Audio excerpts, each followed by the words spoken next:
Hey guys, welcome back. I hope you are having an amazing day. Let's get right into the stories. The first one is an entitled People story. I've been mowing lawns in my neighborhood since I was 12 years old to make some extra cash. When I started, I would go door to door offering my services for a reasonable price, $20 per lawn. It was a great way for me to start working and earning my own money. Most of my neighbors were really nice about it. They understood that I was just a kid trying to learn about responsibility and hard work. Some even gave me tips or offered me snacks and drinks while I worked. It made the job fun and rewarding. As the years went on, I got better and faster at mowing lawns. By the time I was 16, I had built up a reliable set of customers around the neighborhood. I even bought my own lawnmower and weed whacker with the money I had earned. Mowing lawns after school and on weekends became my little business. When I was 17, a new family moved into the neighborhood, the Johnsons. They seemed nice enough at first. Mr. and Mrs. Johnson introduced themselves and asked if I did lawn care.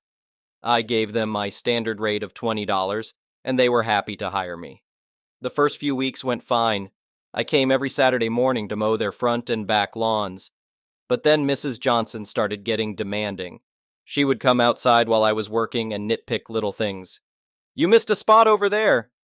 "Make sure you edge along the driveway perfectly." "Did you trim the bushes last time? Do it this week." I started to dread going to their house on Saturdays. But I needed the business, so I put up with Mrs. Johnson's nagging and demands.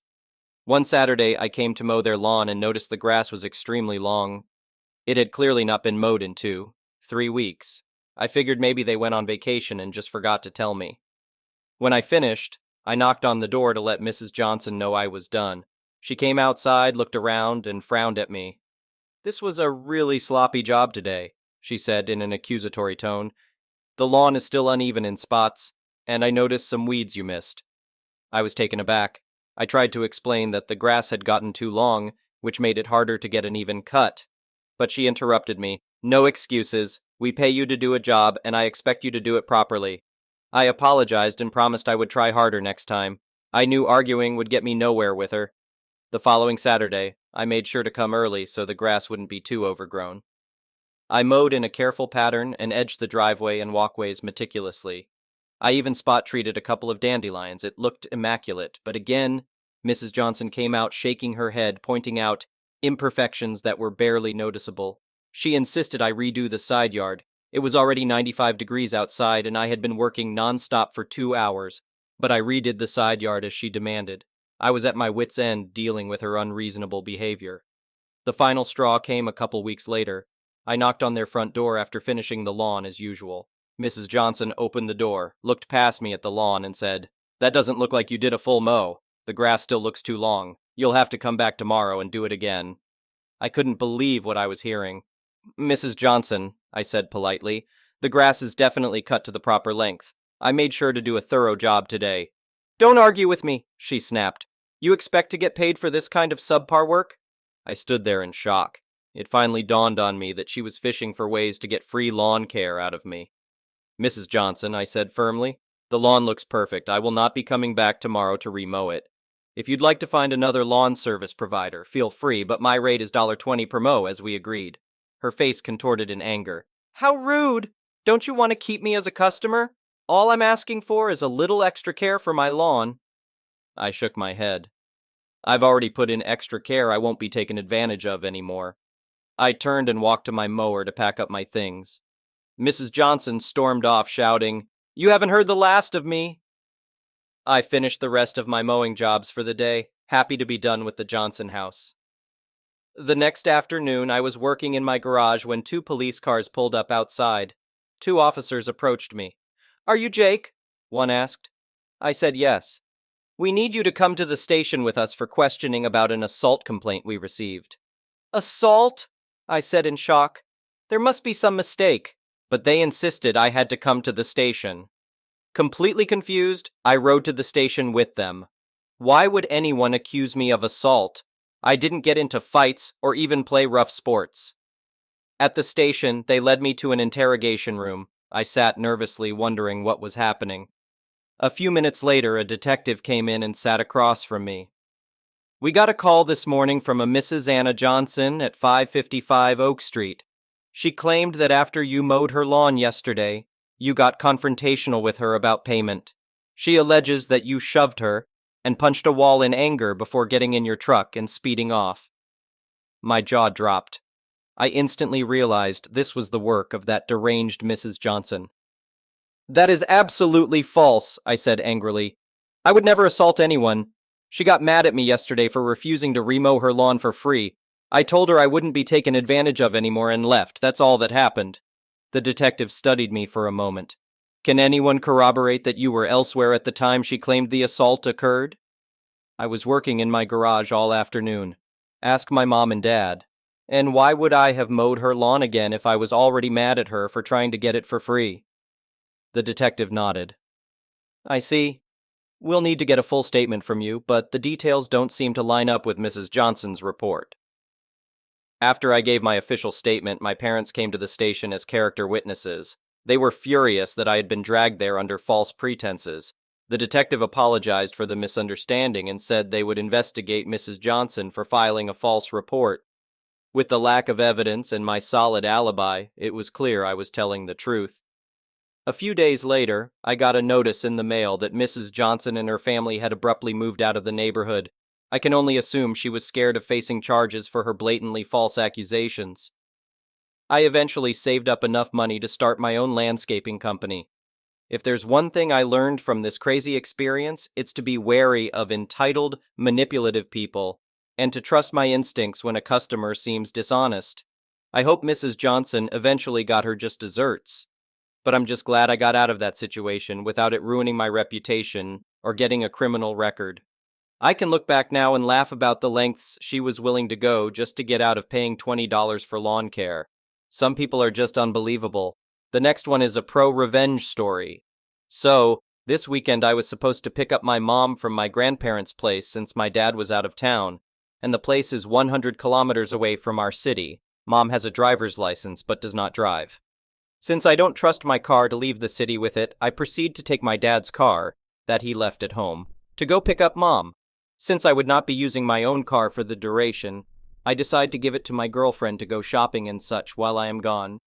So we wake up Sunday morning, we live together, get in my car, and I drive us to my parents' place to pick up my dad's car. I leave in my dad's car and my girlfriend leaves in mine.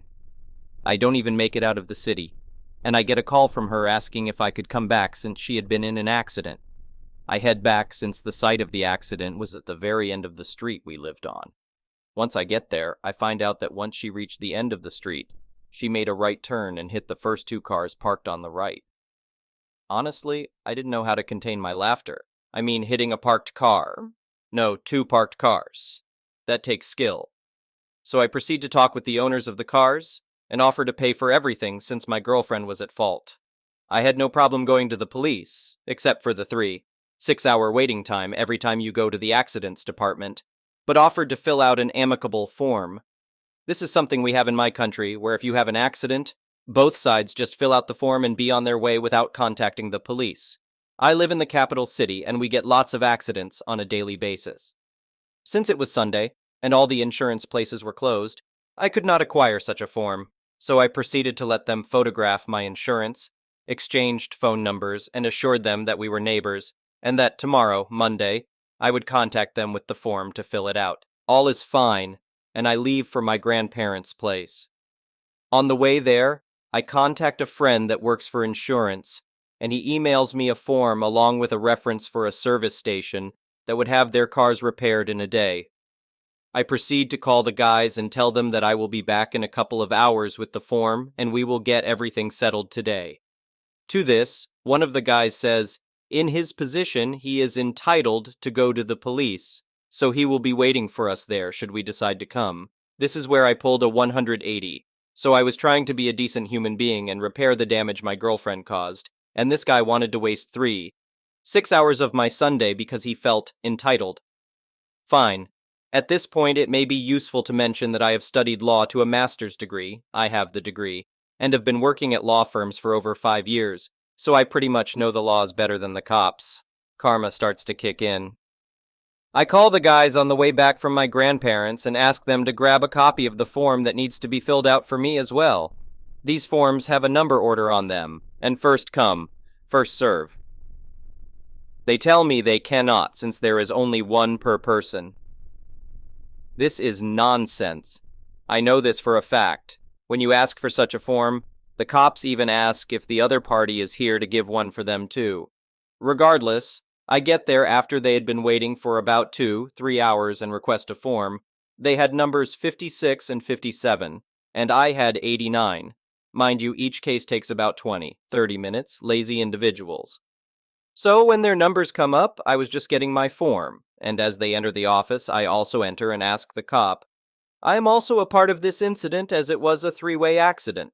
Should I not also be here when you talk to the other two parties? The cop proceeds to tell the guys to go out of his office and come back when all three of us have filled out the report. The guys proceed to wait another 30 minutes for my girlfriend to fill out the report, and then we all go in once she is done. Now we get to the core of the problem. The most incompetent police officer I have ever seen. I am sure even those among you with no legal background or knowledge will see how pathetic this guy is. People who filed reports, the other two guys, one of them did not even have a driver's license because it was his mom's car, and his girlfriend filled the report. The other guy had a driver's license and filed his report, although the car belonged to his parents. This is relevant since the only people legally allowed to file that report are either the owner of the car or the person driving it at the time, which none of these two were. The cop finds my girlfriend guilty, as she truly was, for goodness sake, and proceeds to fill out the paperwork. I ask him, Officer, do you know the regulations for parking on the street this incident happened on? No. And do you not think it is relevant to the case? Now, I don't remember exactly what he said, but it was all gibberish, ending up with, you really dislike cops, don't you? To which I answer, I dislike incompetent individuals in any profession. He ends up getting his way since he was the authority in the situation and proceeds to ticket my girlfriend and hand the guys copies of my insurance to get their cars fixed. Edit. Small detail I left out. The cop did not take pictures of the damaged cars, as is mandatory by law for any case that comes across his desk. He literally has no evidence an accident ever happened apart from the word of the other two guys. I'm sure that any policeman reading this would have a field day. Cue karma. As soon as I get home, I start to do exactly what society and my profession taught me. Sue him. I filed the lawsuit on Monday and got a date in 4 months. Litigation in non-penal cases is very slow in my country. The usual time to finish a lawsuit is anywhere between 1 to 8 years, depending on how much your lawyer wants to push it. The thing is that she was, in fact, at fault, and had they just taken me up on my offer and not wasted my time, they would have had their cars fixed by now, Tuesday, but they were entitled to go to the police. Fact. Parking regulations on that street, as any other for that matter, state that cars should be parked parallel to the sidewalk. Not on it, not perpendicular, parallel. The street has a few apartment buildings, so there is nowhere near enough parking places, so the neighbors made a convention to park perpendicular to the sidewalk to fit more cars, taking up a whole lane of traffic, but that's another story. The thing with conventions is that it's all fine and dandy until something happens, and the police get involved. Then, the law states you must take responsibility for what happened. So basically there is no chance whatsoever that we will lose the lawsuit, and I will even drag it out as much as possible.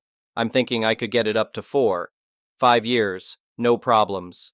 Now another kink is a law that states that any item that is under litigation does not produce legal effects. In translation, this means that until the judge gives a verdict to my lawsuit, the ticket is suspended, so the guys will not be able to fix their cars, not even on their own dime. It is somewhat assimilated to evidence, but at a much lower scale. Also, once the process is over, not only will I not be paying for their repair, they will be paying for mine. My main argument in the lawsuit is a legal concept known as a causality link, which applied to my case means, yes, my girlfriend caused an accident, but that accident was caused by you parking your cars illegally. If you would have parked legally, there would have been more room, your car would not have been in that spot, and thus would not have been hit regardless of my girlfriend's actions. So basically, your action of parking perpendicularly caused the damage to my car.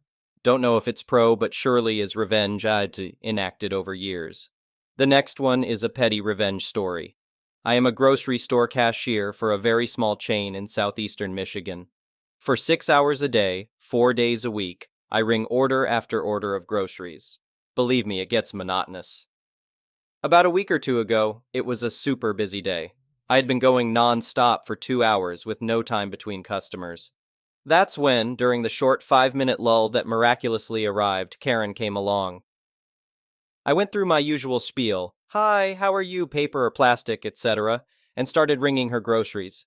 She had a lot of fruits and veggies, which is cool, better than some of the things I have to ring, don't ask seriously. And then came the grapes. Now don't get me wrong, I love grapes. Sweet, crunchy, tart, and they don't require really any prep before you can eat them. Yum. No, my issue was with the large spider that was in the bag with the grapes. I have a serious spider phobia. When I was a kid, a spider, no idea which kind, we were on a family biking trip through a nearby nature trail when it happened, bit me on the arm, and over the course of a few days, my parents just thought it was a mosquito bite at first, it swelled up into a big, hard lump the size of a softball. I still vividly remember the night they finally realized that they needed to take action and rushed me to the nearest hospital ER. Traumatizing. Ever since I can't see a spider without shrieking and freezing up. Any other bug in the house? No problem. I see a spider, one of my brothers has to come rescue me. So, as you can imagine, the large bag of grape spider did not go over well. I managed to mostly quell the shriek, instead letting out a strangled yelp, and jolted back from the register and defending bag, and refused to touch it again until the spider was very dead. My grocery store is one of those that still has a separate bagger job, so I wasn't alone at the register. The very nice kid who was my current bagger was kind enough to come around and remove the spider-infested sack of fruit, and went to get Karen a new bag. I apologized and started to scan again, and as soon as he left, the ridicule began. "It was just a spider, why did you freak out?" Are you seriously telling me that a grown-ass woman had to have a teenage boy rescue her from an itsy-bitsy spider? How pathetic, just get over it, it was the size of a pea at best. I carried that bag all the way over here. I'm scared of spiders and I was just fine. You shouldn't have had an issue swiping it and moving on for 5 seconds. And so on and so forth. Meanwhile, I just had to sit there and smile at her. As soon as he came back, she shut up and was all smiles and compliments for such a nice young man. That was where I decided to get petty. Now, in my store, produce is rung one of two ways. It might be the same everywhere, I don't know, but anyway. It is either rung up by count or by weight, so we have a scale built into the register to weigh items. Grapes are priced by weight, so I went ahead and dropped the nice new spider-free bag on the scale. And while I typed in the produce code, I made sure to ever so stealthily place my thumb on that scale and apply the slightest bit of pressure, magically turning 2 pounds 7 ounces into 4 pounds 2 ounces. And at $3.99 per pound, it made a difference. Mind you, Karen had a huge order so that 1 pound 7 ounces didn't noticeably affect the total. But if Karen was going to mock me like that, then turn around like she'd done nothing wrong and praise my coworker, she was going to have to pay for it. And pay for it she did.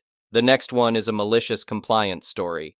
It was 2005, and the lady I had met over the internet had visited me in Australia, and I had visited her in the USA, meeting her folks and all that. She had now come to be with me, and we had married. However, since arriving to stay, she had encountered a lot of problems as her vocational college degree was not recognized in Australia, leaving her with difficulties getting a job. She was determined and flexible, though, and did some temp jobs, clerical, receptionist kind of things, using skills she had learned while working at college as a librarian. She finally got a real job as a receptionist clerk at a company that brokered loans, and she got on with things. One thing that was always a problem was that sales reps sharks would have their clients come in and they would tell the women to make coffees for them. That wasn't part of their role, so my wife and her coworkers were told that they were not to do that. It was up to the salesperson to make the coffee for themselves and their clients. This was part of an initiative to try to retrain women in these roles as they didn't tend to stay long in what was something of an anarchic office. So my wife was working and a salesman's, they called them financial advisors, but they were the credit business version of the used car salesman class. Client came in and she buzzed the guy. He came out and told her to make them both coffees. She tried to be discreet but said that he knew she couldn't do that. He blew up, went to her supervisor, and she told my wife to make the coffees. Later, she had her in the office and fired her. Yep, she was fired for trying to do as she was told, the opposite of malicious, I guess. But karma comes in anyway. She was fired, but asked to stay on until they got another person to replace her. For the next 2 months, she continued to go to work, now able and ready to refuse anything she didn't want to do, especially the coffee making. The same guy tried once. She said no, so fire me. They could not find a replacement. Word of their issues at that company had gotten around the receptionist clerical field locally. Then she was offered a much better job with some real responsibility and standing, and almost 30% more salary. She walked into the office the next day and told them she was leaving at the end of the day. No notice required, of course, and they still had not found a replacement, and did not find one for months more, by which time they were trying to replace 2 of them. Eventually, the company let the woman supervisor go and initiated sensible rules. My wife never looked back, but we still have a chuckle 18 years later at how well getting fired worked out for her, and how badly it ended for the supervisor who fired her staff for obeying the rules. Thank you for watching. I would really appreciate it if you could like the video and subscribe to our channel if you haven't already. We'll see you again tomorrow.